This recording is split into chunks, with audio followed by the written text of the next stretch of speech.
महत्वाची बातमी पक्षांतर बंदी कायद्यावर बोलताना पृथ्वीराज चव्हाणांनी माजी सरन्यायाधीश धनंजय चंद्रचूड यांच्यावर टीका केली आहे। चंद्रचूड यांना लोकशाही मजबूत करण्याची संधी होती, पण त्यांनी लोकशाहीचा खून करण्यामध्ये सहकार्य केलं असं चव्हाण यांनी म्हटलंय। पराभव जिव्हारी लागल्याने विरोधकांचा आक्रस ताळेपणा सुरू असल्याचा पलटवार प्रवीण दरेकरांनी केलाय। विरोधकांचं आता अति झालं अशी टीका प्रवीण दरेकरांनी केली आहे। पृथ्वीराज चव्हाण यांनी धनंजय चंद्रचूड यांच्यावर टीका केलेली आहे, तर त्याला प्रवीण दरेकरांनी प्रत्युत्तर दिलंय। लोकशाही बळकट करण्याची त्यांना संधी असताना त्यांनी अत्यंत सुवर्ण संधी गमावली।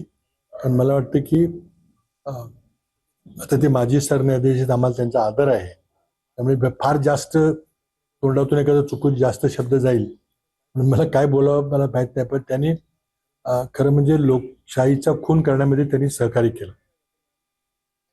एवढा आक्रस्ताळेपणा यांचा सुरू आहे मला कळत नाही।